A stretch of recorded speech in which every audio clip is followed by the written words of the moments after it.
नमस्कार, मैं संतोष सिंह और आज हम बात कर रहे हैं ब्राह्मण बिरादरी के उस दो फेस का, जिस फेस ने एक बार फिर से बहुजन समाज को यह सोचने पर मजबूर कर दिया है कि आखिर ब्राह्मण जो समाज का सबसे प्रबुद्ध वर्ग माना जाता है, वह आज की तारीख में पूरे बहुजन समाज को क्या संदेश देना चाहते हैं।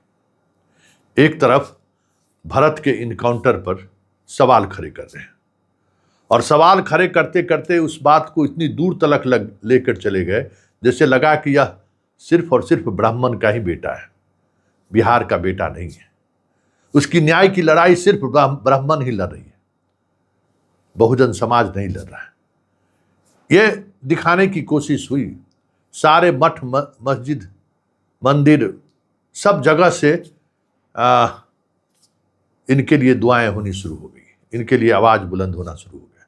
देखे ना, मधुबनी में तो भगत सिंह की एक तरफ तस्वीर और दूसरी तरफ भरत की तस्वीर मुहर्रम में, लेकिन वहीं दूसरी तरफ पिछले 48 घंटे से राम भगवान का सेंधमारी, उनके यहाँ उनको लोग श्रद्धा से जो दान जाकर अयोध्या में अर्पित किए, उसकी चोरी हो गई। कहाँ है ब्राह्मण शिरोमणि सब, बाबा सब, जो भरत के लिए जो है सो विलाप कर रहे थे, वो इस चोरी के मामले में चुप्पी क्यों साधे हुए? जो राम जन्मभूमि में निर्मित मंदिर में जो कुछ भी हुआ, इससे श्रेष्ठ देवता तो कोई नहीं है। ब्राह्मण भी मानते हैं कि श्रेष्ठ हमारे हैं राम अवतार। तो उस राम के अवतार को याद में बनाए गए अयोध्या में वो मंदिर, जिसके लिए हिंदुस्तान ऐसे देश में हिंदुओं को लंबी लड़ाई लड़नी पड़ी, और वो मंदिर स्थापित हुआ। और उस स्थापित मंदिर के खजाने में इस तरीके से चोरी हुई है। लेकिन एक भी पंडित समाज का व्यक्ति जो भरत मामले में यूपी से लेकर गाड़ी लेकर पहुंच गए, बड़ी बड़ी बातें कर रहे थे, एसपी का जीभ खींच लेंगे, सम्राट मुर्दाबाद का नारा लगा रहे थे, सम्राट के बारे में भद्दी भद्दी गालियां दे रहे थे। कहाँ हैं वो लोग? भरत ब्राह्मण का बेटा हो गया और राम क्षत्रिय का बेटा है क्या? राम तो सबके राम है। आपने भरत को सबका भरत बनने नहीं दिया। कहाँ है गुप्तेश्वर बाबा? इस इनकाउंटर पर अपने मठ से बाहर निकल कर आ गए और प्रवचन देना शुरू कर दिए, जबकि ये जो राजेश शर्मा है, इनकाउंटर स्पेशलिस्ट, मुजफ्फरपुर में बचाने वाले यही बाबा है। आज भी इन पर आरोप लगता है कि ब्रह्मपुरा में जो 4 इनकाउंटर हुआ था, उस चारों इनकाउंटर में मानवाधिकार भले चारों को सजा दे दिया, 5-5 लाख का जुर्माना। केस अभी भी चल रहा है। बताइए, 20 साल से केस चल रहा है, बेचारी उस महिला को न्याय नहीं मिला है। तारीख पर तारीख दी जा रही है, लेकिन बाकी सीआईडी से केस का फाइनल होना, जो कुछ भी हुआ उसमें बाबा का असीम कृपा है। और वो बाबा बड़ी बड़ी बात कर रहे थे। कुमार विश्वास राम पर क्या क्या नहीं बाँचते हैं भाई। देखे हैं किस किस तरीके से बातें रखते हैं राम को लेकर, और उस राम के खजाने में चोरी हुई है। कुमार विश्वास का अभी तक कोई स्टेटमेंट नहीं आया। बाबा बाकेश्वर कौन है? धाम भरत पर विलाप करने लगे, लेकिन राम मंदिर में चोरी हुई है, जुबान नहीं खुल रहा है।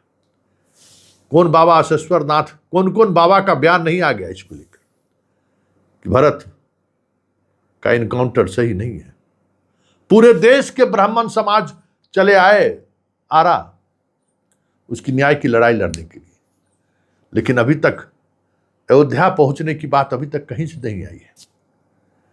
अयोध्या में इतना बड़ा डाका हो गया, राम के मंदिर में डाका हो गया, और डाका डालने वाले को ऊपर से संरक्षण दिया जा रहा है। कभी मीडिया खबर चलाती है कि चंपत राय सस्पेंड, मतलब इस्तीफा दे दिए। कभी चलाते हैं कि नहीं संपत राय ने इस्तीफा नहीं दिया है। दृढ़ता देखिए, मतलब जिसको सारी जिम्मेवारी दी गई थी खजाने की रखवाली का, वही चोर निकल गया है, उसी ने सेंधमारी कर दी। 8 लोग पकड़े गए, उसके घर से करोड़ों के जेवरात बरामद हुए और पूरा ब्राह्मण समाज खामोश है। भरत तिवारी में जो ब्राह्मण समाज जिस तरीके से नंगा नाच किए हैं, ठीक है, भरत के साथ अनजस्टिस हुआ है, भरत के इनकाउंटर पर सवाल खड़े किए जा सकते हैं और सवाल खड़ा हो भी रहा है। सरकार ने मानी गलती, न्यायिक जांच बिठाया, एफआईआर दर्ज हुआ, सब कुछ कार्रवाई हुई, लेकिन ये लड़ाई ब्राह्मणों की लड़ाई नहीं थी, यह लड़ाई बिहार की लड़ाई थी। बिहार की पुलिस का जो मनोबल बढ़ गया था इन दिनों, हाफ इनकाउंटर का जो एक कानून को हम अपने हाथ में ले, गुस्सा इस बात को लेकर था, लेकिन श्रेय लेने के लिए ब्राह्मण लोग जुट गए। ये बहुजन की लड़ाई थी। भरत जो है ब्राह्मण के लिए हथियार नहीं उठाया था।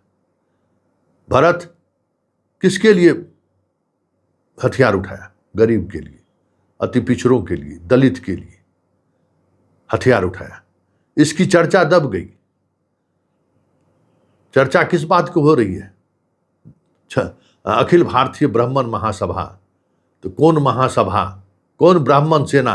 अरे भाई, इस तरीके की प्रवृत्ति दिखाकर आप क्या साबित करना चाहते हो? इससे भरत का न्याय की लड़ाई कमजोर नहीं हुई है। जैसा ब्राह्मण वैसा कुशवाहा।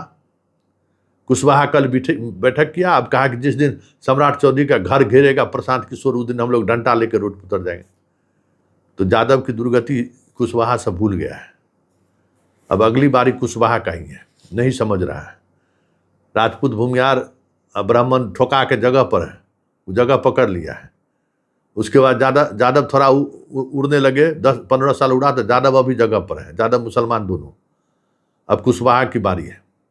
कुशवाहा के खिलाफ वैसे ही गांव घर में माहौल पहले से जो है सो बिगड़ा रहता है। जिसके बगल में उसका खेत रहता है उसका रोज आरी तोड़ते रहता है।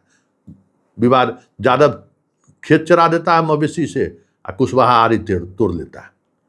इस बात को लेकर बिहार का आम जनमानस इस दोनों जाति से अलग तरीके से खफा रहता है, वो ये अलग बात है। लेकिन जिस तरीके से भरत के मामले में ब्राह्मण एक्सपोज हुए हैं, जिस तरीके से भरत के मामले में ब्राह्मण समुदाय खास पिछड़ों को टारगेट किया है, ऐसे में आने वाले समय में ब्राह्मण समाज के खिलाफ एक अलग तरीके की गोलबंदी बिहार में दिखने लगे तो कोई बड़ी बात नहीं होगी। क्योंकि ब्राह्मण जैसा समाज वो भी उसी रास्ते न्याय चाहेगा जिस रास्ते भीमसेना चाहती है। भीमसेना क्या है? कहीं कोई घटना घटी, घटना का सत्यता कितना है, कौन जिम्मेवार है, कुछ नहीं, सवर्ण को गाली दो और पहुंच जाओ, भीमसेना भीमसेना भीमसेना। तो फिर भीमसेना और ब्रह्मर्षि सेना में क्या फर्क होगा? भीमसेना और ब्राह्मण महासभा में क्या फर्क रह गया? तो एक तरफ भरत को लेकर विलाप हो रहा है और दूसरी तरफ राम के यहाँ डाका पड़ गया है, उस पर आप चुप्पी साधे हुए। ये नहीं चलेगा, दो चेहरा नहीं चलेगा। क्योंकि सारे साधु संत जो भरत के इनकाउंटर पर विलाप कर रहे थे, देश देख रहा था कि राम जन्मभूमि में वो मंदिर जिसके लिए हजारों हिंदू अपनी कुर्बानी दी है, उस ऐतिहासिक मंदिर के खजाने पर किसी ने बुरी नजर डाला है, खजाने को लूटा है।